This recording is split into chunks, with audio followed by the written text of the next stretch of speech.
The White House about to give the auto industry a break from the tariffs. Who's in line for some relief? DNA opens up a new chapter in a 40-year-old cold case, a discovery that has now put a face to a victim.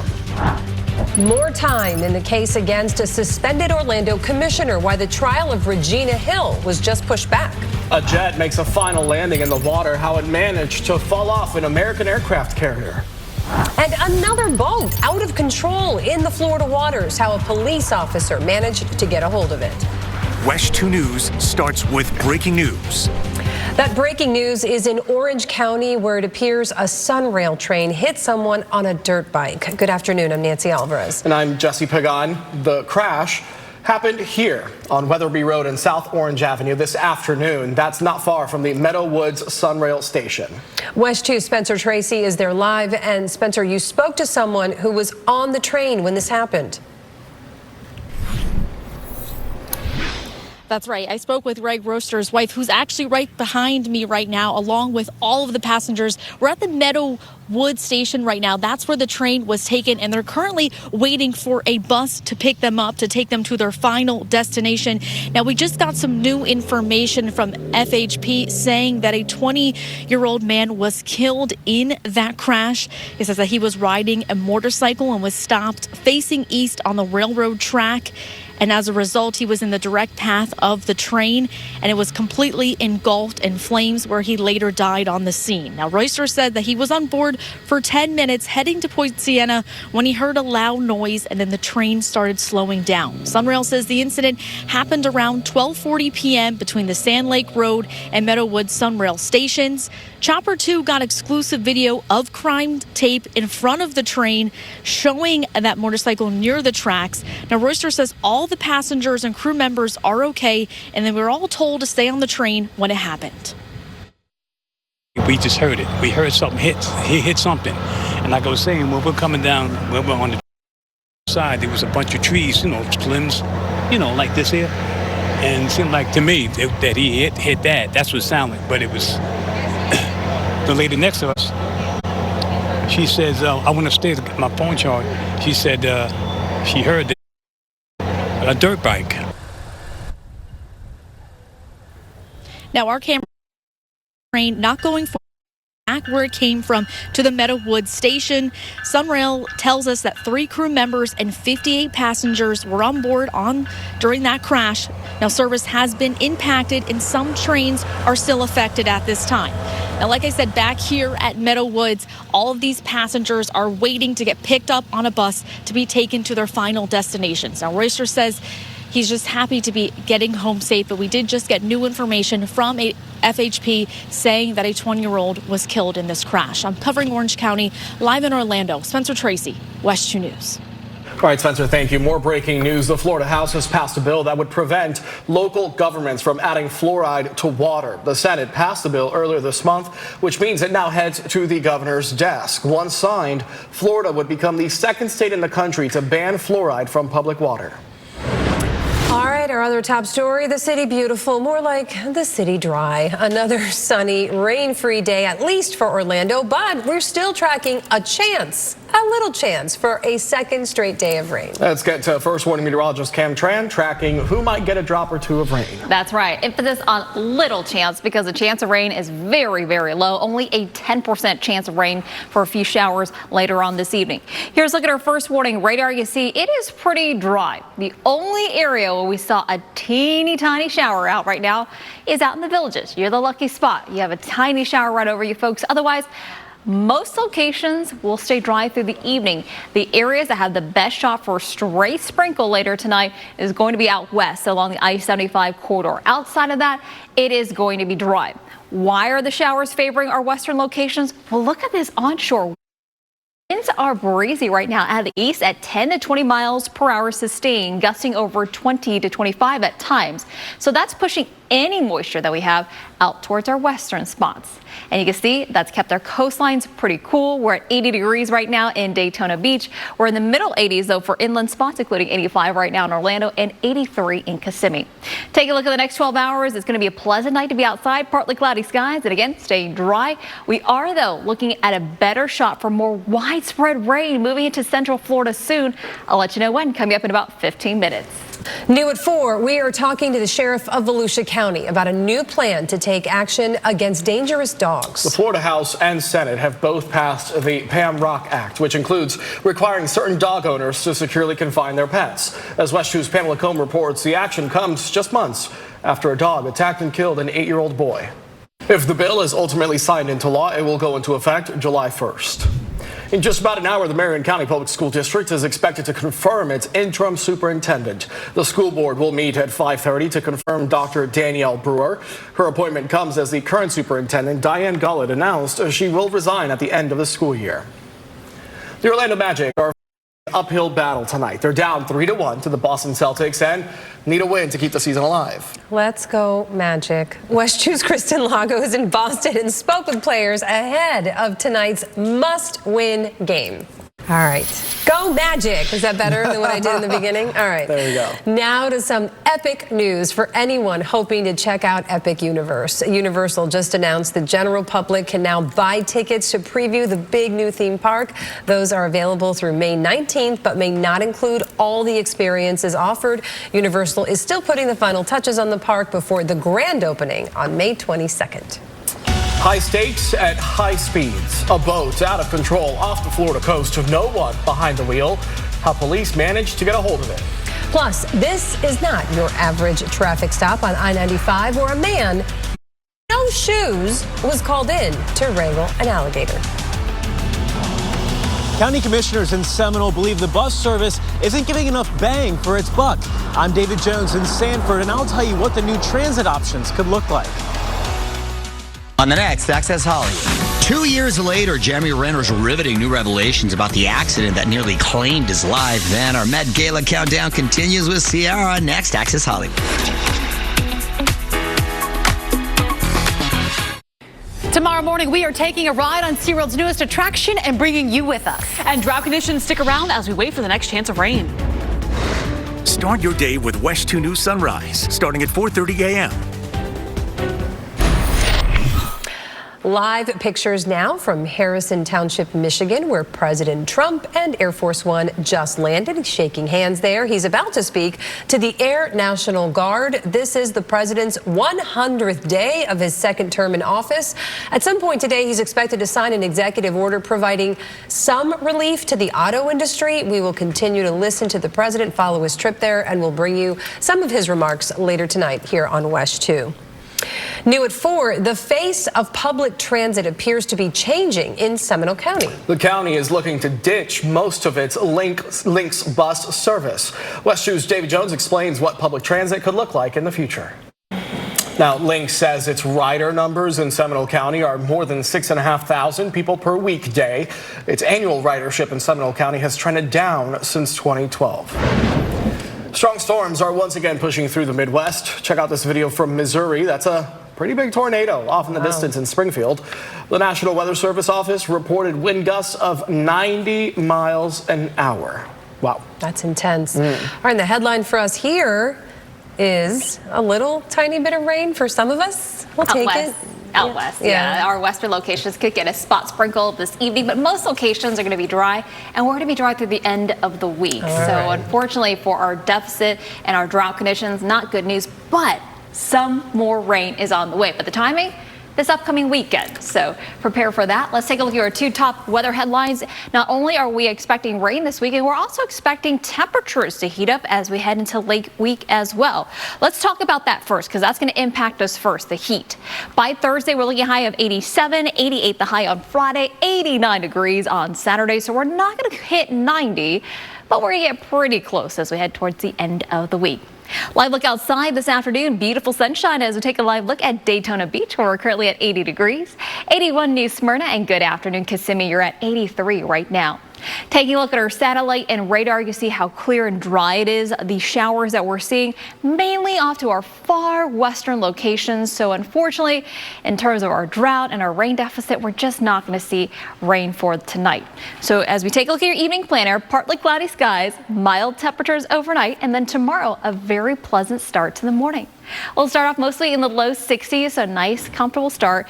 Areas along the coast, middle 60s for your overnight lows. And then tomorrow afternoon, quite nice. We are looking at beautiful sunshine and high temperatures for inland spots climbing into the mid 80s, while areas along the coast, all thanks to that onshore wind coming out of the east at 5 to 15 miles per hour as they keep you folks a little cooler with a high of 80 degrees tomorrow in New Smyrna Beach, 80 in Palm Coast, 82 in Titusville. Tomorrow will be another beautiful day to get outside. This is all courtesy of high pressure in control. That's going to keep us dry. And then as we head towards late week, that area high pressure starts to slide off to the east a bit. We start to see those temperatures warming up late week, but still staying dry, but getting quite toasty. However, as we head into the upcoming weekend, though, we are expecting rain, and boy, could we use it. Taking a look at the latest rain amounts so far this year in Daytona Beach, we've only picked up 4 inches and a little over 4 inches of rain. Your deficit now almost 7 inches below where we should be for this time of year. This makes it the driest start on record here in Daytona Beach. And they're not the only ones. Several other spots are in the top 5 as well. So you can kind of get a glimpse. We really could use the rain. Some of us saw it yesterday, but it just really didn't help with that rain deficit or drought conditions. This upcoming weekend, though, we do have a chance to get some help. 40% chance of rain on Saturday, 70% on Sunday. So much needed rain is heading our way, but we've got to wait until the weekend. And then early next week, those chances of rain stick around. 60% coverage on Monday with a cold front coming in late Sunday to Monday will cool things down for early next week. That's a look at your 7-day along the coast. Here's a look at your 7-day for our beachline communities. We're looking at highs in the low 80s today and tomorrow and into late week. Then this upcoming weekend, we warm up to the mid 80s. You too will get some rain showers and thunderstorms this weekend along the coast. Look at that 70% chance of rain on Sunday, a 60% coverage on Monday for our beachline friends and communities. More news for you coming up on the other side of the break. First warning weather on WESH 2 is sponsored by Advent Health. All right, check out this video along I-95 in Jacksonville, Florida. The sheriff's office brought in a legendary alligator wrangler named the Blue Collar Brawler to take care of this big fella found in the median there. Footwear optional, apparently, no big deal. The brawler roped the gator barefoot and wrestled it into submission. The gator was then loaded onto a truck to be moved to a safe location. All right. The end. Well, no gators involved in this one, but we do have a traffic alert for drivers who use I-4. FDOT's doing overnight work between Kirkman Road and State Road 528. WESH 2's traffic expert Megan Mackey has the details. Remember, you can wake up with Megan and the WESH 2 Sunrise team for the latest breaking updates tomorrow morning. They get started at 4:30 in the morning. A suspended Orlando City Commissioner will have to wait longer to go to trial. Why the case against Regina Hill is being pushed back and her own defense team's request. As burn bans continue here in Central Florida, Palm Bay Fire Rescue is showing us its best weapon to fight against brush fires. I'm WESH 2's Megan Moriarty. Ahead, the problems that they're still seeing and how you can help prevent them. WESH 2 News continues. It's going to take a lot of rain to wash away the fire danger across Central Florida. People in Palm Bay know that firsthand after several fires popped up last week with some flames burning close to homes. And fire crews told us today they're still seeing problems. WESH 2's Megan Moriarty is live in Palm Bay with the latest on what's being done to keep everything under control. Megan. Jesse, Nancy, while we did have some rain earlier this morning and a little bit last night in Brevard County, it wasn't enough to even budge the drought index that we have here. It's at 500 and it needs to be down to 400 in order for the county to lift its burn ban. And seeing here, that's the big issue. People aren't following burn bans. And ahead at 5, we'll tell you the details on some new equipment coming into Florida from out of state that will help in battling these brush fires. Covering Brevard County, live in Palm Bay, Megan Moriarty, WESH 2 News.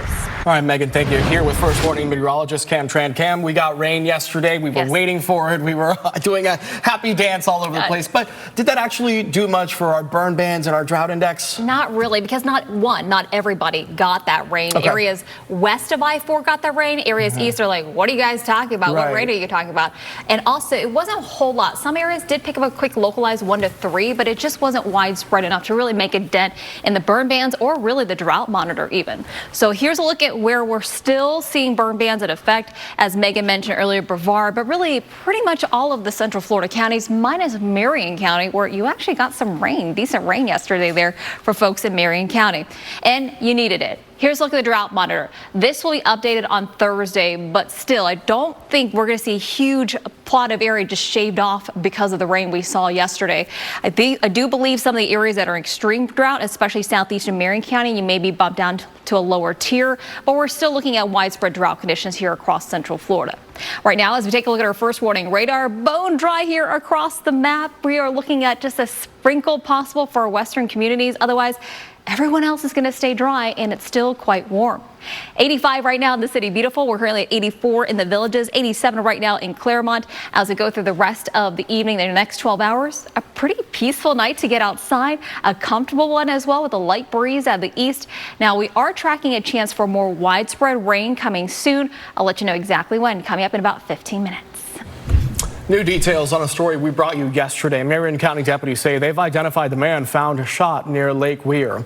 Deputies say they found 33-year-old Tevin Hargrove early Monday morning near Southeast 128th Street and Southeast 107th Court in Bellevue. He later died at the hospital. No arrests have been made, but at this point, detectives say there does not appear to be any threat to the public. There are new details on a nearly 40-year-old cold case. Authorities in South Florida have identified a man murdered in St. Lucie County, and we found out he's from Ocala. St. Lucie deputies say 39-year-old Blaine Brown Jr. was found in a grove in 1986, bound and shot multiple times in what detectives described as an execution-style killing. Detectives reopened that case in 2019, equipped with new DNA technology. Brown's body was exhumed, and this past January, investigators were able to identify Brown's relatives. Whenever I did make contact with the son to do a death notification, he actually told me that throughout his entire life, he never knew what happened to his dad. He said he thought that maybe his dad just decided not to come home anymore. Wow, that is incredible. Investigators say Brown was the owner of a horse ranch in Ocala. At the time of his murder, he was married and had 2 young sons. Detectives say they found out through family interviews that Brown may also have been involved in drug smuggling. Regardless, they're still hopeful that someone will come forward with information leading to an arrest. The trial of suspended Orlando City Commissioner Regina Hill is being pushed back. She's accused of using the life savings of a 96-year-old woman to buy luxuries for herself. WESH 2's Bob Hazen explains how long Hill will have to wait to try and clear her name. Next, a debate over a boat. Is this a landmark or an eyesore? Why everyone isn't seeing eye to eye. And what do you do to stop a boat with no one on board? How Florida police say in South Florida came to the rescue.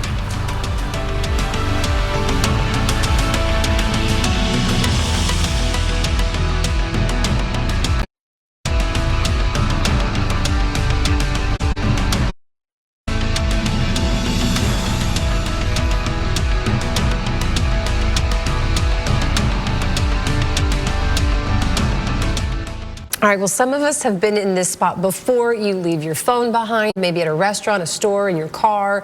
You go back and get it. Everything's okay, right? Well, not for a mountain climber in Japan who had to be rescued, not once, but twice. Last week, the climber had to be airlifted from the peak of Mount Fuji after he lost his crampons, those spiky frames that are attached to shoes. Then he got sick. Story over, right? No, it goes on. On Saturday, he went back to the mountain to get his phone and some other belongings he left behind, and that's when local police say he apparently got altitude sickness and needed to be rescued again. It's not clear if he came back with his phone. Poor guy. Let's stay off mountains for a while. Awful. I left my phone at a Burger King once, and it got thrown in the dumpster by accident, and I had to go in the dumpster to get it. True story. Just thought of that because I got sick too. WESH 2 News at 5 is straight ahead. Michelle and Peralta joining us now. What's coming up in the next hour, Michelle? Guys, we continue to follow breaking news out of Orange County. A Sunrail train hit someone on a motorcycle. WESH 2 is on the scene and spoke with someone who was on the train when it happened. And it is do or die in Boston tonight for the Magic. WESH 2 is live ahead of Game 5 with how they're preparing to take on the Celtics. Next.